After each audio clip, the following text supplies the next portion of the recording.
శ్రీ గురుభ్యో నమ. ఓం నమో భగవతే వాసుదేవాయ. భగవద్గీత నిత్యము అనుష్ఠానం చేసుకుంటూ ఉన్నాం.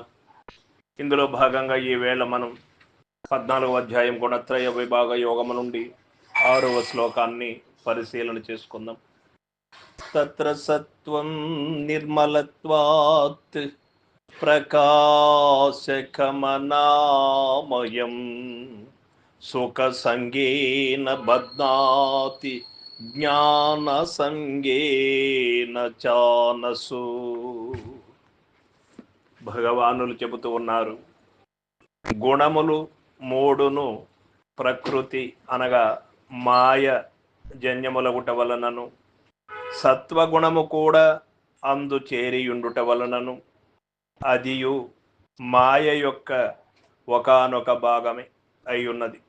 అయితే అది శుద్ధ భాగము, అది నిర్మలమగుటచే తక్కిన రెంటి కంటేను శ్రేష్టమైనది కావున వాంఛనీయమైనదే కాని పూర్ణాత్మ స్థితి యందు అదియు ఒకానొక అడ్డే అయ్యున్నది. దీపమునకు నల్లటి గాజు చిమ్మి తొడగనిచో ఎట్లుండునో అట్లా విధంగా తొడగిన ఎట్లుండునో, తెల్లటిది తొడిగిన నెట్లుండునో, ఈ గుణములచే నావృతమైన ఆత్మయు ఆయా గుణములచే నావృతమగునప్పుడు అట్లుండునని తెలుసుకొనవచ్చును. తెల్లటి చిమ్మి నిర్మలముగానున్నప్పటికీ అదియు ఒకానొక ఆవరణమే యగును. అట్లే సత్వగుణమును కూడా సుఖాసక్తి చేతను జ్ఞానాసక్తి చేతను ఆత్మను బంధించుతున్నదని ఇట తెలుపబడినది.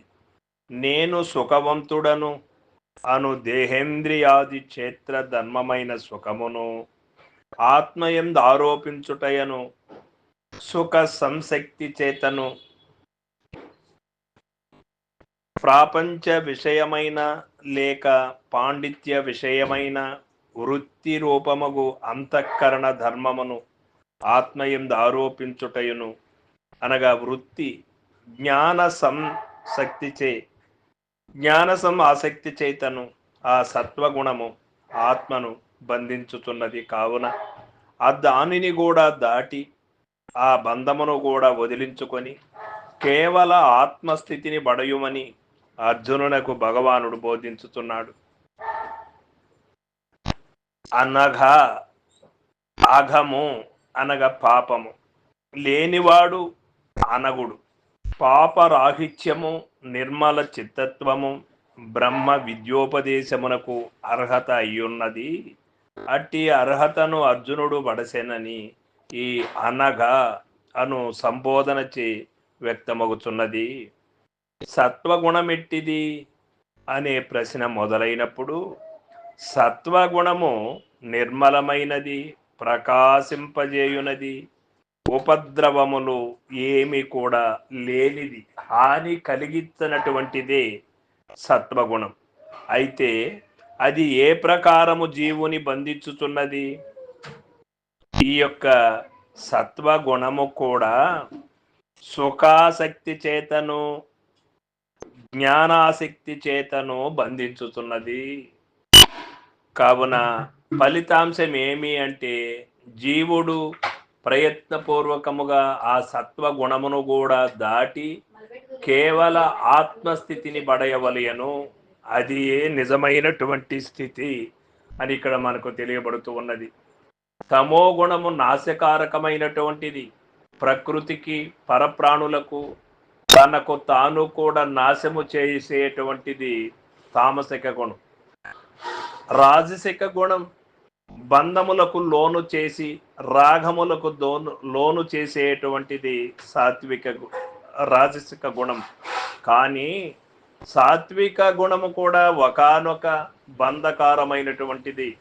సాత్విక గుణ సంపన్నులైనటువంటి వాళ్ళు పరోపకారము చేస్తూ ఉంటారు, సత్కార్యక్రమములు చేస్తూ ఉంటారు, సద్గ్రంథములు చదువుతూ ఉంటారు.